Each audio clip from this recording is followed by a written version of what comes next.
본론 3장 세네카의 조언, 마음을 가볍게 하는 법. 스토아 철학의 지혜. 고대 로마의 철학자 세네카는 스토아 학파의 대표적인 사상가입니다. 그는 단순히 철학을 연구한 사람이 아니었습니다. 그는 실제로 로마 제국의 정치가였고 부와 권력을 경험했으며 유배와 죽음의 위협도 겪었습니다. 그의 철학은 책상 위의 이론이 아니라 삶의 현장에서 얻은 실질적인 지혜입니다. 스토아 철학의 핵심은 무엇일까요? 그것은 우리가 통제할 수 있는 것과 통제할 수 없는 것을 구분하는 것입니다. 그리고 통제할 수 없는 것에 대해서는 담담하게 받아들이고 통제할 수 있는 것, 즉 우리의 마음과 태도에 집중하는 것입니다. 세네카는 이렇게 말했습니다. 우리는 일어난 일 때문에 불행한 것이 아니라 그것에 대한 우리의 판단 때문에 불행하다. 생각해보세요. 비가 내립니다. 어떤 사람은 화를 냅니다. 왜 하필 오늘 비가 와? 어떤 사람은 기뻐합니다. 가뭄이 심했는데 다행이야. 비 자체는 좋지도 나쁘지도 않습니다. 우리의 판단이 그것을 좋거나 나쁘게 만듭니다. 시니어 여러분, 당신에게도 통제할 수 없는 일들이 많습니다.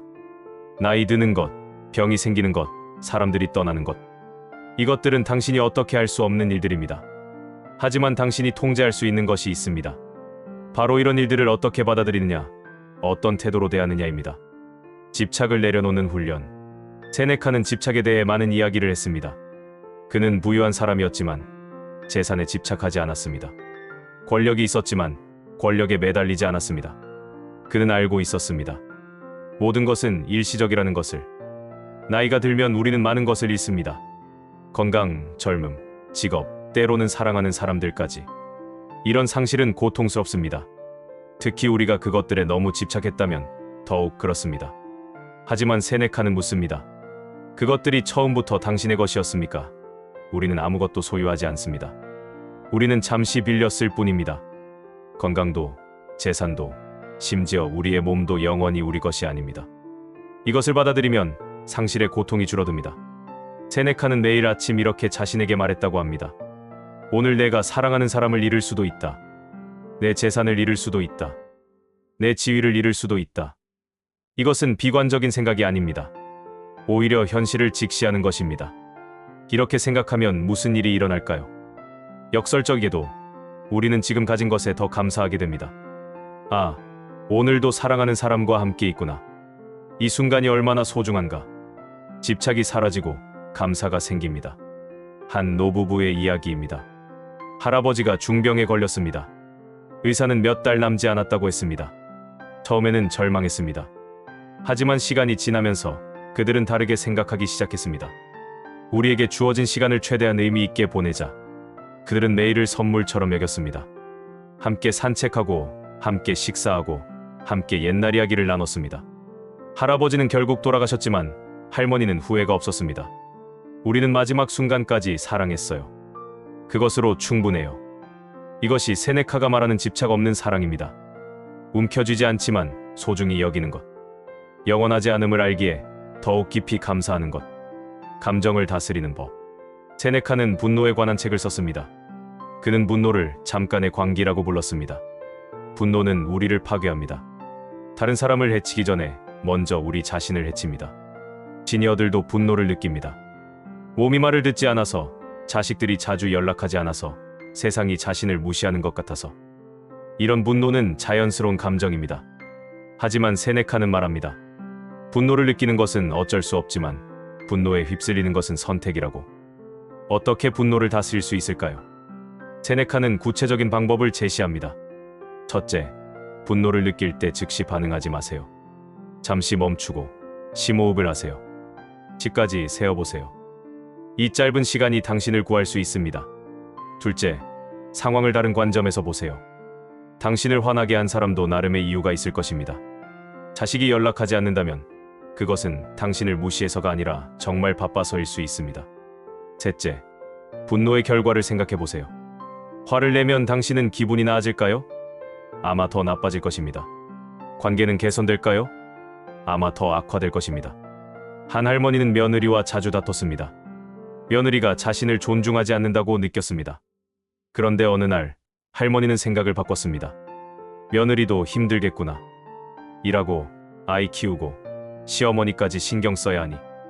이렇게 생각하자 분노가 연민으로 바뀌었습니다. 그리고 놀랍게도 관계가 좋아졌습니다. 할머니가 며느리를 이해하려 하자 며느리도 할머니에게 더 다정해졌습니다. 세네카의 지혜는 이것입니다. 감정은 통제할 수 없지만 감정에 대한 반응은 통제할 수 있습니다. 그리고 그 반응을 선택하는 것이 바로 지혜로운 삶입니다. 노년의 평정. 세네카 자신도 노년에 대해 많은 글을 남겼습니다. 그는 노년을 두려워하지 않았습니다. 오히려 노년을 지혜의 시기, 평정의 시기로 보았습니다. 젊었을 때는 욕망에 휩쓸립니다. 이것도 하고 싶고 저것도 갖고 싶습니다. 하지만 나이가 들면 욕망이 잠잠해집니다. 그리고 그때 비로소 평화가 찾아옵니다. 세네카는 이렇게 말했습니다. 인생은 길지 않다. 우리가 그것을 낭비할 뿐이다. 많은 사람들이 시간이 없어라고 말합니다. 하지만 정말 시간이 없는 걸까요? 아니면 우리가 시간을 쓸데없는 것에 낭비하는 걸까요? 시니어 여러분에게는 시간이 있습니다. 어쩌면 젊었을 때보다 더 많은 시간이 있을 수 있습니다. 일에 얽매이지 않고 의무에 쫓기지 않습니다. 이제 이 시간을 어떻게 쓸 것인가가 중요합니다. 세네카는 시간을 지혜롭게 쓰라고 조언합니다. 의미 있는 일에 시간을 쓰세요. 사랑하는 사람들과 시간을 보내세요. 자신을 성찰하는 시간을 가지세요.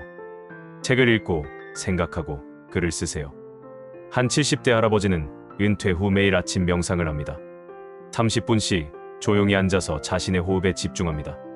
처음에는 이상하게 느껴졌지만 이제는 하루의 가장 중요한 시간이 되었습니다. 명상을 하면서 나는 진정한 평화를 발견했어요. 밖에서 무슨 일이 일어나든 내 마음속에는 고요함이 있어요. 이것이 세네카가 말하는 노년의 평정입니다. 세상의 소란에 휘둘리지 않는 내면의 평화. 이것은 저절로 오는 것이 아닙니다. 그것은 훈련을 통해 얻어집니다. 죽음을 준비하는 지혜. 세네카는 죽음에 대해서도 많은 이야기를 했습니다. 그는 죽음을 두려워하지 않았습니다. 오히려 죽음을 삶의 일부로 자연스러운 것으로 받아들였습니다. 우리는 죽음을 두려워하지만 사실 우리는 매일 죽어가고 있다. 어제는 이미 죽었고 오늘도 지나가고 있다. 세네카의 이 말은 우리에게 무엇을 알려줄까요? 죽음은 미래의 어느 날 갑자기 오는 것이 아니라 매 순간 일어나고 있다는 것입니다. 이렇게 생각하면 죽음이 덜 두렵습니다. 죽음은 삶의 반대가 아니라 삶의 일부입니다. 우리는 태어난 순간부터 죽음을 향해 가고 있습니다. 이것은 슬픈 일이 아닙니다. 그저 자연의 순리입니다. 세네카는 매일 저녁 자기 전에 이렇게 자신에게 물었다고 합니다. 오늘 내가 죽는다면 후회 없이 눈을 감을 수 있는가? 이 질문은 그로 하여금 매일을 충실하게 살도록 만들었습니다. 시니어 여러분, 죽음을 생각하는 것은 병적인 것이 아닙니다. 오히려 그것은 삶을 더 충실하게 사는 방법입니다. 우리의 시간이 유한하다는 것을 알 때 우리는 그 시간을 더 소중하게 여기게 됩니다. 한 80대 할머니는 이렇게 말합니다. 나는 죽음을 두려워하지 않아요. 나는 충분히 살았어요. 좋은 것도 많이 보았고 나쁜 것도 많이 겪었어요. 이제는 그냥 평화롭게 하루하루를 살아요. 언제 가더라도 후회는 없을 거예요. 이것이 세네카가 말하는 죽음에 대한 태도입니다. 두려움이 아닌 받아들임, 회피가 아닌 준비. 그리고 이런 태도가 역설적이게도 삶을 더욱 풍요롭게 만듭니다. 실천하는 철학. 세네카의 스토아 철학은 실천의 철학입니다. 그는 단순히 아는 것만으로는 부족하다고 했습니다. 알고 있는 것을 실제로 삶에 적용해야 한다고 강조했습니다. 매일 저녁, 하루를 돌아보는 시간을 가지세요.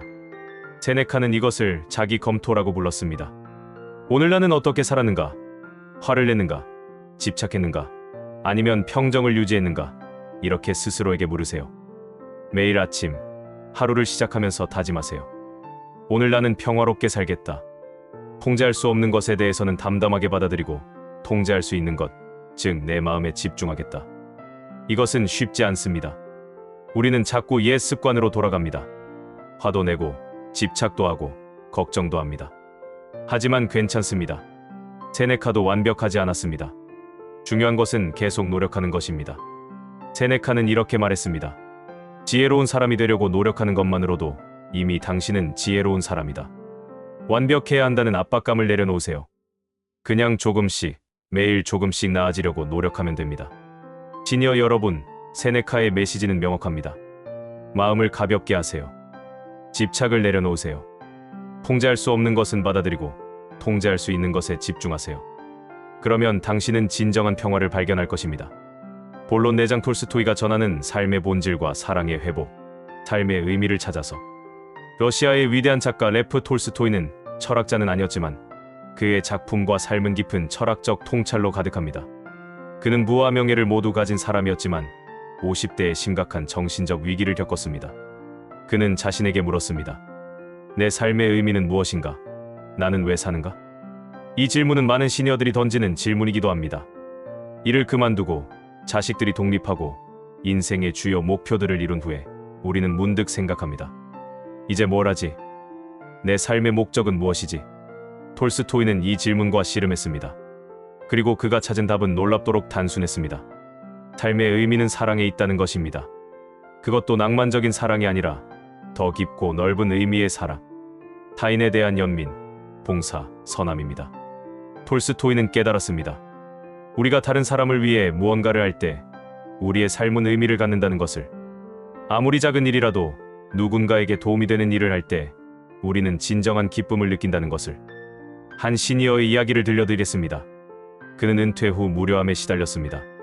그러던 어느 날 동네 아이들에게 글을 가르치기 시작했습니다. 처음에는 그냥 시간이나 때우려고 시작한 일이었습니다. 하지만 아이들이 글을 읽게 되고 기뻐하는 모습을 보면서 그는 새로운 목적을 발견했습니다. 이제 나는 아침에 일어날 이유가 있어요. 나를 기다리는 아이들이 있어요. 이것이 톨스토이가 말하는 삶의 의미입니다. 거창한 것이 아닙니다. 누군가에게 의미 있는 존재가 되는 것, 누군가의 삶의 작은 변화를 만드는 것, 그것만으로도 우리의 삶은 충분히 의미가 있습니다. 관계의 치유. 톨스토이의 작품들, 특히 안나 카레니나와 전쟁과 평화는 관계에 대한 깊은 통찰을 담고 있습니다. 그는 인간이 혼자서는 완전할 수 없다고 보았습니다. 우리는 다른 사람들과의 관계 속에서만 진정으로 존재할 수 있습니다. 시니어가 되면 관계가 변합니다. 어떤 관계는 끝나고 어떤 관계는 변화합니다. 직장 동료들과는 멀어지고 자식들과의 관계도 달라집니다. 친구들도 하나둘 세상을 떠납니다. 이런 변화는 고통스럽습니다. 하지만 톨스토이는 말합니다. 이것은 새로운 관계를 만들 기회이기도 하다고. 그리고 무엇보다 기존의 관계를 치유하고 회복할 기회라고. 톨스토이 자신도 가족과의 관계에서 많은 갈등을 겪었습니다. 특히 말년에 아내와의 관계가 악화되었습니다. 그는 깨달았습니다. 자신이 얼마나 이기적이었는지, 얼마나 상대를 이해하려 하지 않았는지. 시니어 여러분, 혹시 당신에게도 회복해야 할 관계가 있습니까? 오래전에 다퉜던 형제자매, 멀어진 친구, 소원해진 자식. 이제는 그 관계를 치유할 시간입니다. 나이가 들면서 우리는 깨닫습니다. 옳고 그름이 그리 중요하지 않다는 것을. 누가 먼저 사과하느냐가 중요하지 않다는 것을. 중요한 것은 관계 자체입니다. 사랑하는 사람들과 함께 있다는 것입니다. 한 할아버지의 이야기입니다. 그는 아들과 10년 동안 말을 하지 않았습니다. 아들이 자신의 뜻을 거역했다는 이유로. 하지만 암 진단을 받은 후 그는 생각을 바꿨습니다. 내가 죽기 전에 아들과 화해하고 싶다. 처음에는 자존심이 허락하지 않았습니다. 하지만 결국 그는 아들에게 전화를 걸었습니다. 미안하다. 아빠가 잘못했다. 그 한마디로 10년의 벽이 무너졌습니다. 지금 그들은 매주 함께 식사를 합니다. 톨스토이가 전하는 메시지는 이것입니다. 자존심을 내려놓으세요. 먼저 손을 내미세요. 인생은 너무 짧아서 원망과 분노를 품고 살기에는. 사랑과 용서가 우리를 자유롭게 합니다. 단순함의 지혜. 톨스토이는 말년에 자신의 재산을 포기하고 단순한 삶을 살려고 했습니다.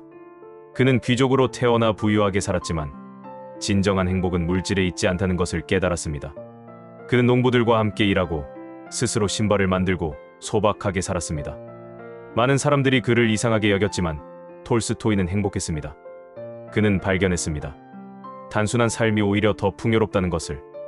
시니어 여러분에게도 이 지혜가 적용됩니다. 나이가 들수록 우리에게 필요한 것은 줄어듭니다. 젊었을 때는 많은 것을 소유하려 했습니다. 큰 집, 좋은 차, 비싼 옷. 하지만 이제는 알고 있습니다. 그런 것들이 진정한 행복을 가져다 주지 않는다는 것을. 단순하게 사세요. 필요 없는 물건들을 정리하세요. 복잡한 일정을 줄이세요. 여러 가지 일을 동시에 하려고 하지 마세요. 한 번에 한 가지만 하세요. 그리고 그것에 온전히 집중하세요. 한 70대 할머니는 집을 정리했습니다. 평생 모았던 물건들 중 대부분을 기증하거나 버렸습니다.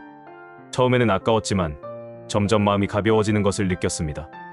물건이 줄어드니까 마음도 가벼워졌어요. 이제는 정말 소중한 것들만 남았어요. 톨스토이가 말하는 단순함은 가난이 아닙니다. 그것은 본질에 집중하는 것입니다. 중요한 것과 중요하지 않은 것을 구분하는 것입니다. 그리고 중요한 것에만 에너지를 쓰는 것입니다. 노동의 가치.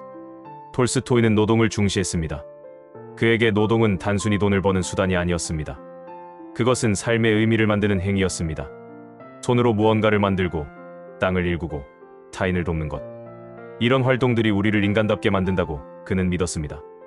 은퇴한 시녀들은 종종 무기력감을 느낍니다. 나는 이제 쓸모없는 사람이야 라고 생각합니다. 하지만 톨스토이는 말합니다. 당신은 여전히 일할 수 있고 기여할 수 있다고. 일이란 반드시 직업을 의미하지 않습니다. 정원을 가꾸는 것, 손주를 돌보는 것, 이웃을 돕는 것, 자원봉사를 하는 것. 이 모든 것이 의미 있는 노동입니다. 한 80대 할아버지는 매일 아침 동네 공원을 청소합니다. 아무도 시키지 않았지만 그는 자발적으로 합니다. 공원이 깨끗하면 사람들이 기분 좋아해요. 나도 기분이 좋고요. 이게 내가 할 수 있는 일이에요. 톨스토이가 전하는 메시지는 이것입니다. 나이와 상관없이 우리는 모두 무언가를 할 수 있습니다. 그리고 무언가를 하는 것, 기여하는 것이 우리를 살아있게 합니다. 신앙과 영성. 톨스토이는 종교적인 사람이었습니다. 하지만 그의 신앙은 제도화된 종교와는 달랐습니다. 그는 형식보다는 본질을, 의식보다는 실천을 강조했습니다. 그에게 신앙이란 사랑의 실천이었습니다. 이웃을 사랑하고 원수까지도 용서하고 폭력에 저항하지 않는 것. 이것이 진정한 종교라고 그는 믿었습니다. 시니어 여러분, 당신이 어떤 종교를 가지고 있든 혹은 종교가 없든 영성은 중요합니다. 영성이란 우리보다 큰 무언가와 연결되어 있다는 느낌입니다. 그것이 신이든 자연이든 우주든 인류든 상관없습니다. 나이가 들수록 우리는 영적인 것에 더 관심을 갖게 됩니다.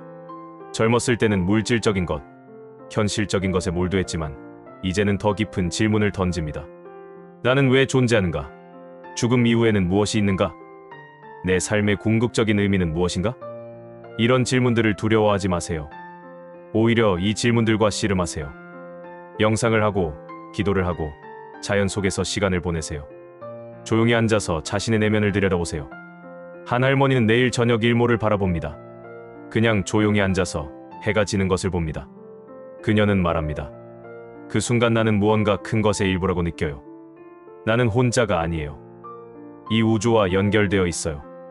톨스토이가 전하는 메시지는 이것입니다. 영적인 삶을 사세요. 물질적인 것만으로는 부족합니다. 우리의 영혼도 먹이를 필요로 합니다. 성장은 멈추지 않는다. 톨스토이는 80대까지 살면서 계속 성장했습니다. 그는 결코 나는 이미 다 배웠다고 말하지 않았습니다. 오히려 나이가 들수록 더 배우려 했고 더 변하려 했습니다. 많은 사람들이 생각합니다. 나는 너무 늙어서 이제 변할 수 없어.